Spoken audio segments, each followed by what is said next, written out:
What's up, y'all? It's your girl, Davita Chanel, and we are entering March 2026. And there is one word that comes to mind as I think about how I'm feeling, what my goals are, what's going on in my life.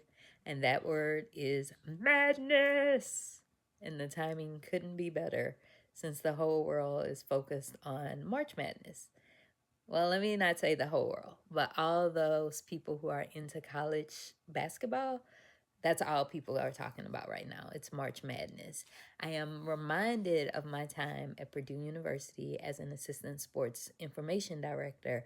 There, I met some of the best friends of my life, and we would literally be watching basketball on our own and call each other on the phone and just scream into the phone, Madness! Because something so crazy would have happened on a game and we couldn't believe it. So things in life right now are so crazy and they're happening so rapidly. I cannot believe it. I feel like I am in a state of madness. I am angry at some of the ways that life is treating me right now, and anger is a form of madness. So yeah, this theme of madness has taken me over, and I decided, let's look into it. How can we use the madness? So I literally Googled how to use madness for good. And a lot of stuff came up, some stuff beyond the scope of what I'm dealing with, thinking about, or whatever. But I did decide to lean into it. One thing about me, I have always like had these like monthly themes. My favorite is Miracle May, but I was like, you know what? I need to get back to that. In general, I need to get back to some sort of routine. This year has thrown me for a loop. My life is topsy turvy. I don't quite know what's all going on, so I just want to do my best to like embrace who I am and lean into the things that work for me. So, getting a monthly theme definitely comes to mind. So, my monthly theme for March 2026 is madness. And what does this mean? Okay, so I have some quotes. So, sanity is madness put to good use. Another quote is, a little madness is good for the soul. And my final quote comes from my birthday twin, Robin Williams, rest in peace. And Robin Williams said, you're only given a little spark of madness. You mustn't lose it. So those quotes are like my guiding principles for this month.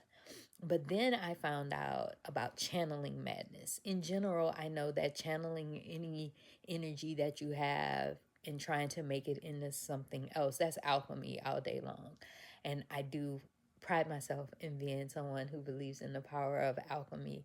So I'm thinking I should channel this madness, because if I don't channel this madness, this anger is sitting in, y'all. It's like showing up on my face. It's showing up in my hair. It's showing up in my bones. I cannot just let this anger and madness fester inside of me. I have to channel it. So I looked up channeling madness in my Google search I told you about.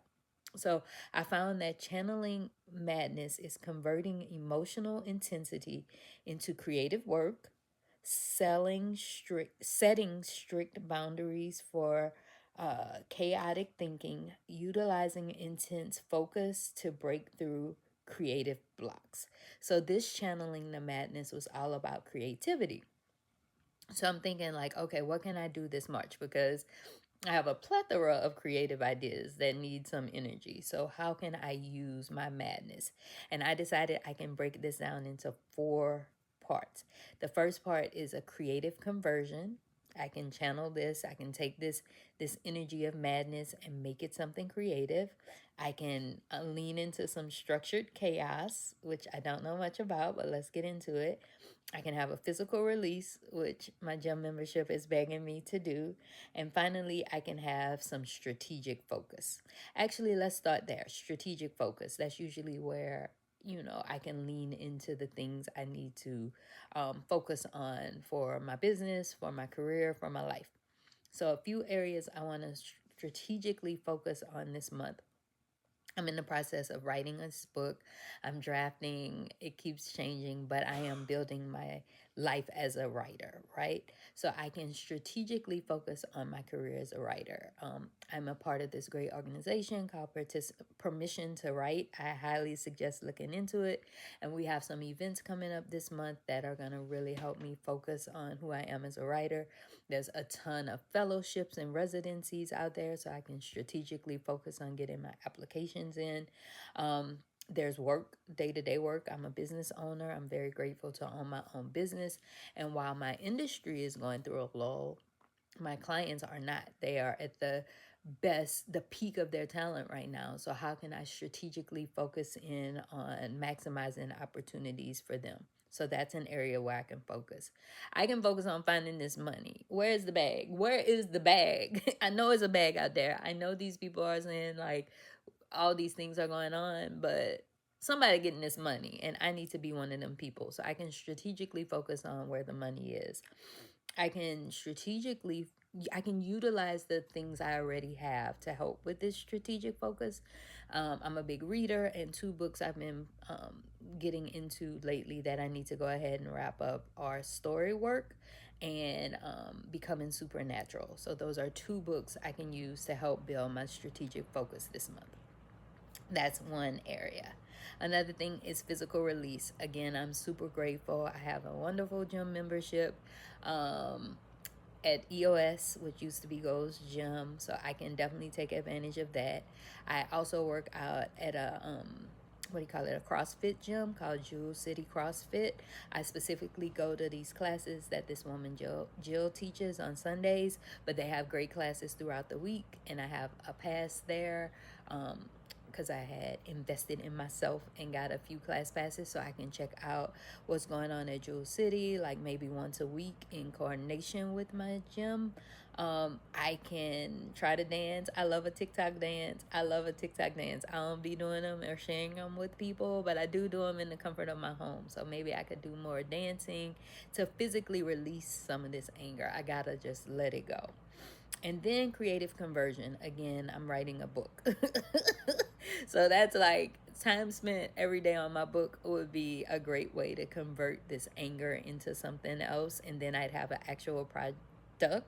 My book would be ready. I have a Substack that I'm very off and on with. I kind of dump on my Substack right now, but maybe I could be more strategic. I have a YouTube, I have a TikTok, and I have a podcast. So I can definitely put some energy into converting my madness energy into these creative endeavors. I'm reading a book that I'm super excited about called Kin. It is an Oprah Book Club pick this month. It's Tahari Jones, who I love her work. This is the third book that I've read of hers. I know she had a novel before those, but of her published works, this is her third novel, and I'm super excited. I started it last night. Girl, I'm gonna be finished with that like real quick. I love the way she writes. I'm from Louisiana. Most of her stories are rooted in Louisiana, so I really appreciate her as a writer. So that's a way I can convert my energy. So the last area is structured chaos. Let me tell you something about me. I swear to God, I don't like no chaos. When I hear structured chaos, that sounds like a rave or some kind of way to like do some drugs in a safe environment. I don't know why my mind goes there, but that's what I thought when I heard the term structured chaos. But I think structured chaos is a little bit more. Again, my friendly Google search led me to some ways that structured chaos can appear. It could be through like art. Like people, you see those people and they'll be like painting something and they're just like aggressively throwing the paint at the canvas. Like that's structured chaos. They're within an environment they're creating, they're allowing the creativity to come out of them. I want to go to one of those places and break some shit. That's what I feel like I need to do. What can I break? I can't break shit at my house because right now all my stuff has been reduced to the things I really need. So I ain't breaking nothing here, but maybe I could find one of those rooms. Again, I see it online a lot where people are just like literally breaking stuff, sometimes with a hammer, sometimes they're like throwing dishes against the wall, but I want to break some shit. I can ground more. That seems so peaceful, but to break up the like normalcy of the day to just go stand outside or be outside in nature, like grounding, putting my bare feet into the ground. That's a little chaotic, isn't it? Maybe like safe chaos, but still I can ground. And then I'm gonna watch the latest season of The Bear. It's one of my favorite shows.